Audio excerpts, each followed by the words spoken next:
අයිබෝවන් දරුවන් සරණයි අද උතුම් වූ නවන් මස පුරපසළොස්වක පුන් පොහොය දවස. සිදුරූපහානි ඔස්සේ ගෙනු ලබන දම්සක් දහම් උදාන පොදා විකාශයේ තවත් සුවිශේෂී අංගයක් ලෙස දිව ඔසුවේ මිහිර සොයා වැඩසටහන ඔබ හමුවට සමීප කරන්නේ. දේශීයත්වයේ අගය කරමින් කවදත් නිරන්තරයෙන්ම අපේ රටට ගැළපෙන ආකාරයේ වැඩසටහන් සමීප කිරීම අපගේ ඒකායන පරමාර්ථය. විශේෂයෙන්ම දැනට ලංකාව පුරා තිබෙන හෝමියෝපති මධ්‍යස්ථාන වලින් විශේෂයෙන්ම හෝමියෝපති වෛද්‍ය ප්‍රතිකාර කෙරෙද්දී මේ හෝමියෝපති කියන ප්‍රතිකාර ක්‍රමය සමාජගත කරවන්නට දායකත්වයේ ලබා දෙන ආයතනයක් ලෙස HK හෝමියෝපති වෛද්‍ය මධ්‍යස්ථානයේ සඳහන් කරන්න පුළුවන් ඔවුන්ගේ පූර්ණ අනුග්‍රහය තුළුනුයි මේ දිව ඔසුවේ මිහිර සොයා වැඩසටහන අප නිරන්තරයෙන්ම සෑම පුන් පොහෝ දවසකම ඔබ හමුවට සමීප කරන්නේ. ඉතින් අද දවසේදීත් අපි සූදානම් වෙන්නේ ඔබට වැදගත් වෙන කරුණු කිහිපයක් පිළිබඳව කතා කරන්න. අපි පසුගිය පුරපසළොස්වක පුන් පොහොය දවසේදී විශේෂයෙන්ම කතා බහ කරේ පාදයේ හිරිවැටීම සම්බන්ධව කොහොමද මේ රෝගී තත්ත්වයෙන් අත් මිදෙන්නේ, මේ රෝගී තත්ත්වයට කොහොමද හෝමියෝපති වෛද්‍ය ක්‍රමය තුළ ප්‍රතිකාර කරන්නේ, ඒ නිට්ටාවට සුව කරන්න පුළුවන් කමක් තිබෙනවද, මේ රෝගී තත්ත්වය වැළඳින වයස් මේ යම්කිසි වයස් මට්ටමක් තියෙනවද, වය ගොඩාක් වයසට ගිය අයගේ මේ රෝගී තත්ත්වයන් සුවපත් කරන්න අපහසුද, මේ කරුණු සියල්ලක් පිළිබඳව අපි කතා කරන්නේ. මේ සියලු කරුණු කතා බහ කරන්න අපත් සමග සම්බන්ධ වෙන්නේ දෙහිවල ගල්කිස්ස මහනගර සභාවේ හෝමියෝපති වෛද්‍ය මධ්‍යස්ථානයේ ස්ථාන භාර වෛද්‍ය නිලධාරී අනුෂා හේමකුමාර වෛද්‍යතුමිය. ඔබතුමියට නිරෝගී සුව ප්‍රාර්ථනා කරමින් දෙවි පිහිට ප්‍රාර්ථනා කරමින් ආයිබෝවන් පිළිගනු ලබනවා. අද දවසේ අපි කතා කරන සූදානම් වෙන්නේ අපි පසුගිය පොහොය දවසේ කතා කරේ පාදයේ හිරිවැටීම සම්බන්ධව. අද දවසේ අපි කතා කරන්නේ අත්වල හිරිවැටීම සම්බන්ධව ඇතිවෙන රෝගී තත්ත්වය කුමක්ද? ඒ සුවපත් කරන්න පුළුවන්ද? සහ ඒ සඳහා ප්‍රතිකාර තිබේද? වෛද්‍යතුමනි අපි එතනින් අපේ කතා බහ අද දවසේ ආරම්භ කරමු. ඔව්. අත්වල හිරිවැටීම කියලා ගත්තොත් ඒ හිරිවැටීම අපේ ශරීරයේ කොතනක හෝ ස්නායුවක් තෙරපීමක් නිසා ඇතිවන තත්ත්වයක් වෙන්න පුළුවන්. ඒ වගේම තව නොයෙකුත් හේතු කීපයක් වෙන්න පුළුවන්. නමුත් ප්‍රධානවම ස්නායුවක් තෙරපීමක් එක්ක ඇතිවෙන රෝගී ලක්ෂණයක් ලෙස හිරිවැටීම අපිට ගන්න පුළුවන්. මේ හිරිවැටීමට හේතු ගණනාවක්ම තියෙනවා. මේකෙන් අපි ප්‍රධානම හේතු ටිකක් කතා කරොත් අද දවසේ එකක් අපිට ගන්න පුළුවන් අපේ අතක හිරිවැටීමක් කියලා කියන්නේ අපේ මේ අත දිගේ කොතනක හෝ තියෙන ස්නායුවක තෙරපීමක් නිසා ඇතිවන රෝග ලක්ෂණයක්. මේ හිරිවැටීමට අපි ප්‍රධාන ලෙස ගන්න පුළුවන් අපේ බෙල්ල නැත්නම් අපේ මැණික් කටු සංදියත් එක්ක ඇතිවන තෙරපීම්. දැන් මම කතා කරන්නේ අපේ බෙල්ලේ ඇතිවන තෙරපීම් ගැන. මෙතනදී අපේ තියෙනවා අස්ථි 7ක්. මෙතන මේ අපේ බෙල්ලේ තියෙනවා අස්ථි 7ක්. මේ අස්ථි 7න් මේවයි ඇතුළත ඒ කියන්නේ අස්ථි දෙකක් අතර බෙල්ලේ වේවා කොන්දේ වේවා කොතනක දණහිස වේවා හැම පුරුකක්ම රැඳිලා තියෙන්නේ කාටිලේජ් එකක් මැද තමයි දෙපැත්තේ මේ අස්ථි පුරුක් දෙක තියෙන්නේ. මෙන්න මේ කාටිලේජ් එක ගෙවීමක්, ඒ වගේ ගෙවීමක් නිසා අන්න අපේ ස්නායු තදවීමක් වෙන්න පුළුවන්. ඒකට අපි කියනවා ඔස්ටියෝආතරයිටිස් වගේ තත්ත්වයක් හින්දා මේ බෙල්ලේ ඇතිවන ගෙවීමක්. ඒ වගේම අපිට කියන්න පුළුවන් මේ කාටිලේජ් එකේ තියෙන ද්‍රව්‍යමය දේ අපේ සුෂුම්නාව, ඒ කියන්නේ අපේ මේ බෙල්ල හැදිලා තියෙන්නේ ඒ කශේරුකා අන්තර් කශේරුකත් එක්ක ඒකේ පිටිපස්ස තියෙන්නේ සුෂුම්නාව. මේ සුෂුම්නාවට මෙන්න මේ කාටිලේජ් එකේ තියෙන ද්‍රව්‍ය පිටිපස්සට පැනීමත් එක්කම ඒ ඇතිවන තෙරපීම නිසා, ඒ කියන්නේ හර්නියේෂන් වගේ තත්ත්වයක් නිසාත් අන්න අපේ ස්නායු තෙරපීමත් එක්ක අපේ අත්වල හිරිවැටීම ඇති වෙනවා. ඒ වගේම මේ හේතු හින්දා කැනල් ස්ටෙනෝසිස් කියලා කියන තත්ත්වයේදී අපේ ඒ මාර්ග පටුවීම නිසා අපේ ස්නායු තෙරපීම හින්දාත් අන්න අපේ අත්වල හිරි ඇති වෙන්න පුළුවන්. ඒ වගේම ඒ ප්‍රධානම අවස්ථා කීපයක්. ඒ වගේම තව අපේ බෙල්ලේ මං කියන්නේ අස්ථි 7ක් තියෙනවා කියලා. ඒකෙදි මේ අස්ථිවල ඒ කියන්නේ අස්ථිවල අපි කියනවා ඒකේ 5 වෙනි අස්ථියත් 6 වෙනි අස්ථියත් 7 වෙනි අස්ථියත් මෙන්න මේ අස්ථි අතර තෙරපීම් වලදී අපේ රෝගීන්ට හඳුනා ගන්න පුළුවන් මේ 5 වෙනි අස්ථියේදී කුමන හෝ දෙයකින් ඒ තෙරපීම ඇති වුණොත් ඒ වේදනාවත් එක්ක මෙන්න මේ මැණික් කටු සංදිය දක්වාම අපිට බලපානවා හිරියත් එක්කම. හුඟක් අය කියන වේදනාවයි ඒ වගේම මේ හිරිගතිය ඇවිල්ලා යනවා කියලා කියනවා. ඒ වගේම 6 වෙනි අස්තිය තෙරපීමට ලක් වෙනකොට අපේ කෙලීම මේ මාපට ඇඟිල්ල හිරිවැටීමකට ලක් වෙනවා. එතෙන්දී හුඟක් පේෂන්ට්ස් ලැබිලා කියනවා ડોක්ටර් මගේ මහපට ඇඟිල්ල හිරිවැටලා කියලා. ඒක එක හේතුවක්. ඒ වගේම බෙල්ලේ 7 වෙනි අස්තිය අතර ඒ තෙරපීම ඇති වෙනකොට අන්න අපේ මේ මහපට ඇඟිල්ලත් එක්කම අපේ මේ දඹර ඇඟිල්ලත් මැද ඇඟිල්ලත් හිරිවැටීමකට ලක් වෙනවා. මෙන්න මේ තත්ත බොහෝ දුරට බලපෑමක් වෙනවා අපේ හිරිවැටීමට හේතු විදියට ගන්න පුළුවන්. ඒ වගේම අපේ මේ මහපට ඇඟිල්ලත් දඹර ඇඟිල්ලත් මහපට ඇඟිල්ලත් හිරිවැටෙන තව ආකාරයක් තියෙනවා. ඒක තමයි අපේ මැණික් කටු සංදිය. මේකට කියනවා කාපල් ටනල් සින්ඩ්‍රෝම් කියලා. මෙන්න මේ මැණික් කටු සංදියේ ඇතුලේ තියෙනවා ඒ කියන්නේ උමගක් වගේ. අන්න ඒක ඇතුලේ තියෙන ඒ ෆ්ලෙක්සර් රෙටිනකියුලම් කියන අන්නේ ව්‍යුහය ඒක ටිකක් විශාල වීමත් එක්ක ඒක මැදින් යන ස්නායුව තෙරපීමකට ලක් වෙනවා. මීඩියම් ස්නායුව කියන එක. ඒ ස්නායුව තෙරපීමකට ලක්වීමත් එක්කම අන්න අපේ මේ අත්වල හිරිගතිය ඇති වෙන්න ඒකත් එක හේතුවක් වෙනවා. ඒ වගේම අපේ කාපල් කියන ඒ අස්තිවල යම් කිසි නෙරීම් යම් කිසි වෙනස් වීම ඒ අතර තියෙන අස්තිවල කාට්ලේජ් ගෙවීම නිසා මෙන්න මේ තත්ත නිසා අපේ අත්වල හිරිවැටීම ඇති වෙන්න පුළුවන්. මේ විතරක් නේ තව ගොඩක් හේතු තියෙනවා. ඒ වගේම අපි ගත්තොත් අපේ රුධිරගත සීනි වැඩිවීමත් අපේ ඒ කියන්නේ පෙරිෆරල් නර්ව් සිස්ටම් එකට අන්නේ ස්නායු වලට ඒකෙන් ඩැමේජ් වීම තුලිනුත් අපේ හිරිවැටීම ඇති වෙන්න පුළුවන්. ඒ වගේම තයිරොක්සින් හෝමෝන් එකේ අඩු වැඩි වීමත් මේකට බලපානවා. ඒ තුලිනුත් හිරිවැටීම ඇති වෙන්න පුළුවන්. ඒ වගේම අපි ගත්තොත් අපි කීමොතෙරපි හුඟක් අය කරනවා කැන්සර් වලට අන්නේ කීමොතෙරපි මගිනුත් අපේ ඇතිවන අතුරු ආබාධයක් විදිහට අපේ ස්නායු සෛල වලට ඩැමේජ් වීම තුලින් අන්න හිරිවැටීමක් ඇති වෙන්න පුළුවන්. ඒ වගේම අපි පාවිච්චි කරන සමහරක් ඖෂධ විශේෂයෙන් කීමොතෙරපි සම්බන්ධව පාවිච්චි කරන ඖෂධ තියෙනවා. ඒ වගේම අපේ ස්නායු පද්ධතියට ඇති වෙන නොයෙකුත් ආබාධ ඒ වගේ ඒ කියන්නේ අපේ ඇදීමක් ඒ වගේම යම් කිසි වෙන අනතුරු නිසාත් මේවයි තෙරපීම් හින්දාත් මේ හිරිවැටීම ඇති වෙන්න පුළුවන්. මේ වගේ ඒ වගේම විටමින් B12 වගේ විටමින්ස් ඌනතාවය නිසාත් මෙන්න මේ හිරිවැටීම් අත්වල ඇති වෙන්න පුළුවන්. මේ වගේ නොයෙකුත් හේතු අපිට ගන්න පුළුවන් මේ හිරිවැටීමට.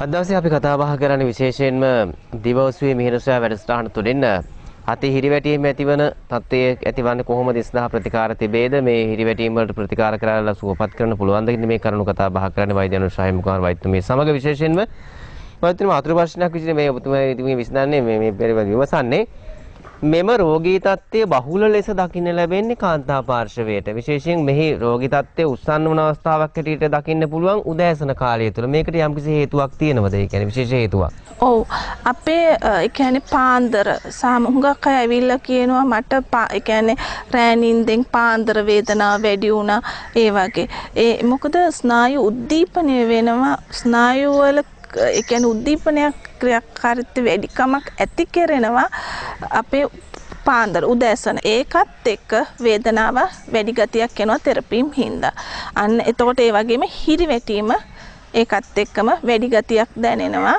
මේ පාන්දර කාලෙට උදේවරුවට මම හිතන්නේ ඔන්න ඔබ මෙවන් වූ රෝගී තත්ත්වයකින් පෙළෙන අයෙක් නම් ඔබට මේ රෝගිය සුවපත් කරන්න උවමනාවක් තියෙනවා නම් ඔබ විශේෂයෙන්ම කිසිම අතුරු ආබාධයක් නැති හෝමියෝපැති වෛද්‍ය ක්‍රමයට පෙළඹුණොත් ඔබට පුළුවන් අනිවාර්යයෙන්ම සුවපත්භාවය ලබන්න. විශේෂයෙන්ම මතක් කරන්න ඕන මේ වැඩසටහන ගෙනීමේදී දායකත්වයේ සපයන HK හෝමියෝපැති වෛද්‍ය මධ්‍යස්ථානය මේ පිළිබඳව කිසිවෙකු අවධානය යොමු නොකළ අවස්ථාවකදී දැන් වර්ෂයකමාරක් පුරාවට මේ වැඩසටහන හරහා අද ලංකාවම මේ පිළිබඳව හොයන්න ප්‍රතිකාර ලබන්න පෙළඹිලා තියෙන දේශේසයි ගෞරව හිමි වෙන්න ඕන HK හෝමියෝපැති වෛද්‍ය මධ්‍යස්ථානය. මොකද මෙය සමාජගත කරවන්න මේ මධ්‍යස්ථාන මගින් කරන්නේ ඉතාමත් සුවිසල් මෙහෙයක්. ඒ ගැනත් අපි අනිවාර්යයෙන් මතක් කරන්න. ඒ වගේම රූපවාහිනී වැඩසටහනක් ලෙස දීර්ඝ කාලීනව දිගු කාලීනව වැඩසටහනක් කරා නම් කරේ අපි මේ දිව්‍ය ඔස්සේ මීර සොයා වැඩසටහන. මොකද නොකඩවා අපි සෑම පුන් පොහොය දවසක මේ කටයුත්ත සිද්ධ කරා. වෛද්‍යතුමී පැහැදිලි කිරීමක් සිදු කරන්න මේ නහර ගැට ගැසීම සම්බන්ධව බොහෝ අය විමසනවා. ඒ වගේම මේ හිරිවැටීමටත් මේ හේතුවක් වෙනවද කියන කරුණත් අපි කතා කරමු. නහර ගැට ගැහිම ගත්තොත් මේකේ ආකාර දෙකක් තියෙනවා. මම ඒ ගැන පොඩි විස්තරයක් කියන්න. මේකෙදී අපි ගත්තොත් මේකේ මතු පිට නහර වගේම අපේ ඇතුළත නහර කියලා ආකාර දෙකක් තියෙනවා. නහර ගැට ගැහිමක් කියලා කියන්නේ අපේ මේ නහර ඉදිරියට නෙරායමක්. මේ தত্ত্বය ඇති වෙන්නේ බොහෝ දුරට අපේ ඒ කියන්නේ අපි එකතැන වාඩි වෙලා ඉන්න අයට, ඒ වගේම ඇවිදින අයට, ඒ වගේම උසින් වැඩි අයට, ඒ වගේම ගර්භණී කාලයේදී අපි වයසට යාමත් එක්ක අපේ නහරවල ඇතිවන සිහින්වීමත් එක්ක මේ වගේ නොයෙකුත් හේතු නිසා මෙන්න මේ නහර ගැට ගැසීම ඇති වෙනවා. මෙහිදී ප්‍රධාන වශයෙන්ම කියන්න ඕනේ අපේ හෘදයේ ඉඳන් අපේ පිරිසිදු රුධිරය අපිට එනවා වගේම එතනදී කිසි ගැටලුවක් නැහැ. නමුත් අපේ අපිරිසිදු රුධිරය ගෙන යන අන්නර ශිරා වාහන වල තමයි මේ ගැටලුව අපිට තියෙන්නේ. මෙතනදී විශේෂයෙන් ඒක හරියාකාරව කෙරෙන්න නම් අපේ මේ මාංශ පේශී මේ කාෆ් මසල් එක කියන්නේ අපේ බත් කෙන්ඩ මෙතනදී හොඳ සංකෝචනයක් දෙන්න ඕනේ අපේ මාංශ පේශී වලින් මේක ඉහළට යන්න. අන්න ඒ දේ නොවෙනකොට තමයි ගොඩාක්ම මේකට බලපෑමක් ඇති වෙන්නේ මේ නහර ගැට ගැසීමට. ඉතින් මේ වගේ නොයෙකුත් හේතු හින්දා අපේ ශරීරයේ නහර ගැට ගැසීම ඇති වෙනවා. ඒ වගේම මේ තත්ත්වෙම ඇතුළතින් වෙනකොට අපි DVT කියන්නේ deep vein thrombosis කියන තත්ත්වයක් මෙන්න මේ නහර ගැට ගැසීම හින්දාම ඇති වෙනවා. වෛද්‍යතුමී පැහැදිලි කරන්න තියෙන නහර ගැට ගැසීම සම්බන්ධව ඇති වෙන මේ රෝගී තත්ත්වය මොන වගේද කියන කරුණ පිළිබඳව එතුමිය ඉතාමත්ම පැහැදිලිව ඔබට තේරුම් කර දුන්නේ. මොකද නහර ගැට ගැසීම නිසා බොහෝ අය අතිශයින්ම පීඩාකාරී තත්ත්වයටපත් වෙන. ඒ වගේම තමන්ගේ වැඩක් පවා කරගන්න අපහසු තත්ත්වයට සහ දැඩි වේදනාවක් ලක් වෙන අවස්ථාවන් තිබෙනවා. වෛද්‍යතුමී පැහැදිලි කිරීමක් කරන මේ නහර ගැට ගැසීම නිසා තවත් මොන වගේ අතුරු ආබාධ රෝග තමයි ඇති වෙනවද? ඒ වගේ මේ වගේ රෝගී තත්ත්වෙන් ඇති වෙන වයස් මට්ටමක් තියෙනවද? නැත්නම් වයසට යනකොට විතරද මේක තත්ත්වය උදා වෙන්නේ? මේ ගැන අපි කතා කරමු. තරුණ කාලේ ඉඳන්ම මහලු වයස දක්වා මේ තත්ත්වය ඇති වෙන්න පුළුවන්. මේ තත්ත්වයේදී නහර ගැට ගැසීමත් එක්ක අපේ පාදවල අපිට වේදනාවක් දැනෙනවා.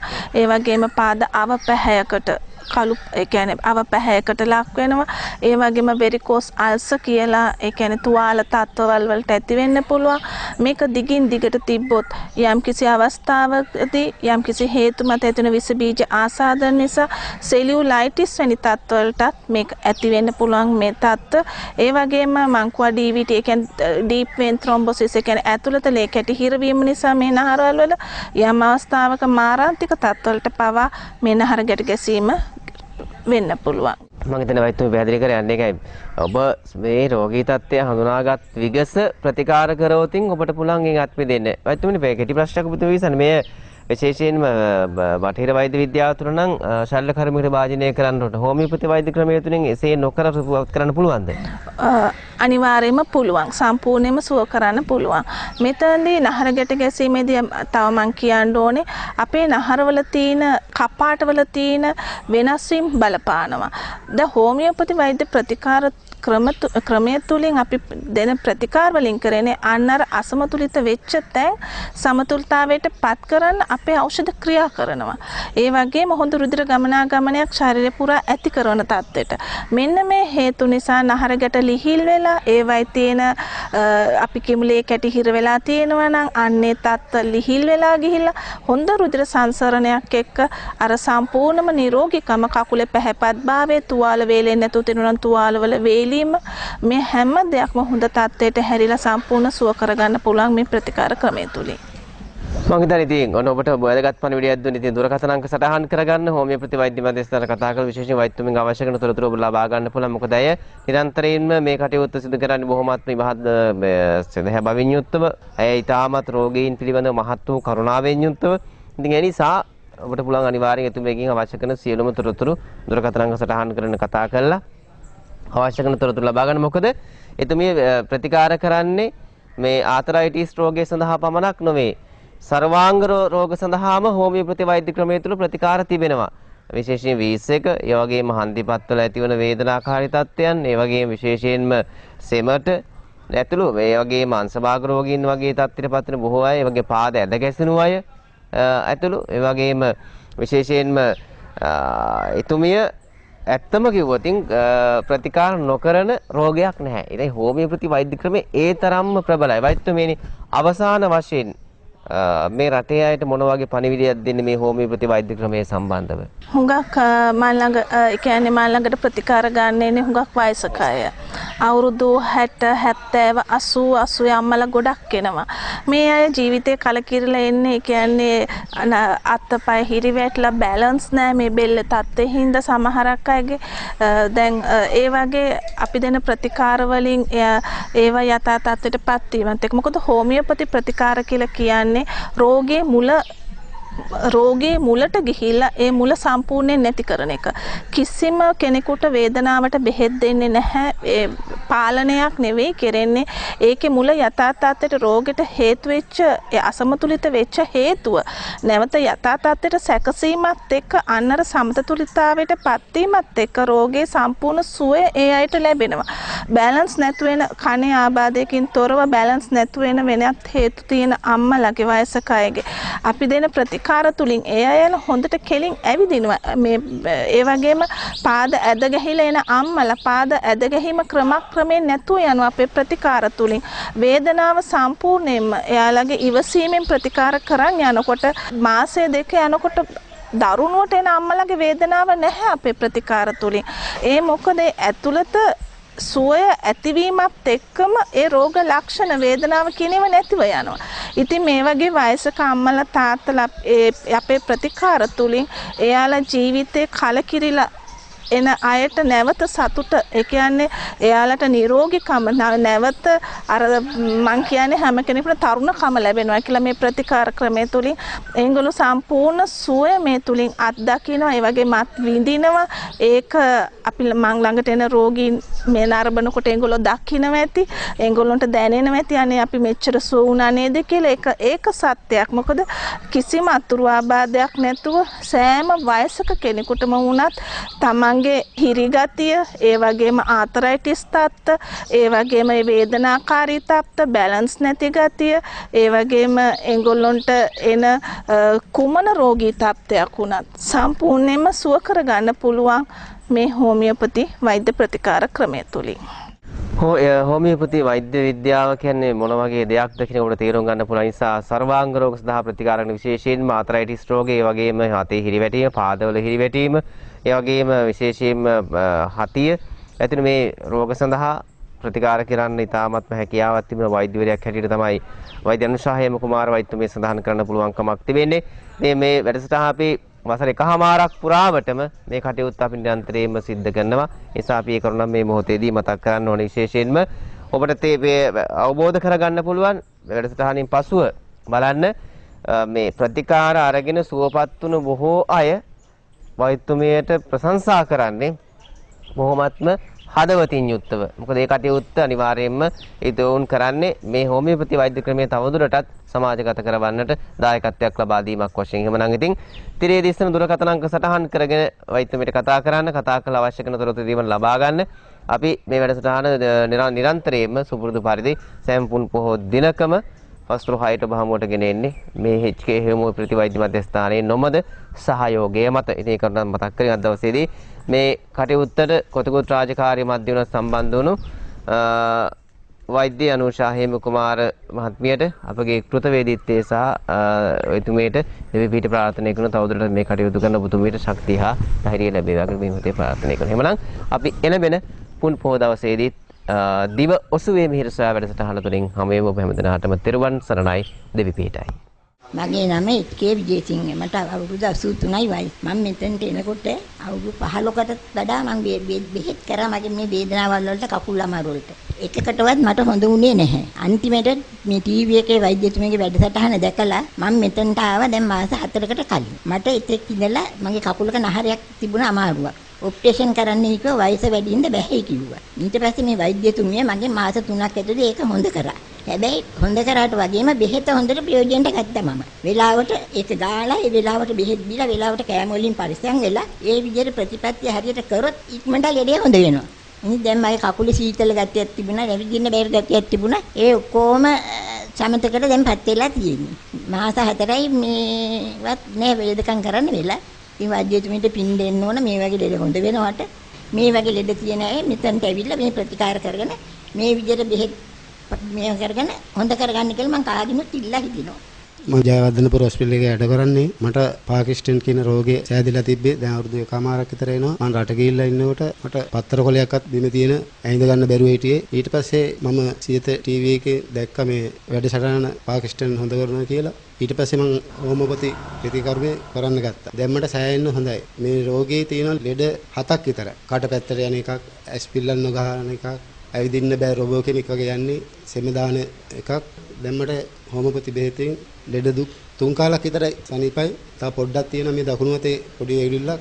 ඒකත් ඉදිරියේදී හරියයි කියලා මම බලාපොරොත්තු වෙනවා. මම විශ්‍රාමික ගුරුවරයෙක් HBR කරුණාරත්න, වයස 85යි. වම් කකුලේ දන ඉසේ කැක්කුමක් ඇවිල්ලා ප්‍රතිකාර ගන්න ගියා. රෝහලට ඒ සායනීයට දවසක් විතර ගියා. ඊට පස්සේ රූපවාහිනී වැඩසටහනක් දැකලා වෛද්‍යතුමිය හමු වෙන්න ආවා ප්‍රතිකාර ගන්න. මාස දැන් 3ක් විතර වගේ ප්‍රතිකාර ගන්නවා. දැන් ඒ කකුල හුඟක් සනීපයි, ඇවිදින්න තිබුණු අපහසුව දැන් නැහැ. ඒ අතින් මම ගොඩක් සන්තෝෂ වෙනවා මගේ අමාරු අපහසුතාවය සුව කරලා දීම ගැන. එතුමියට ගොඩක් ස්තුතියි. පින් ලැබේයි කියලා ප්‍රාර්ථනා කරනවා.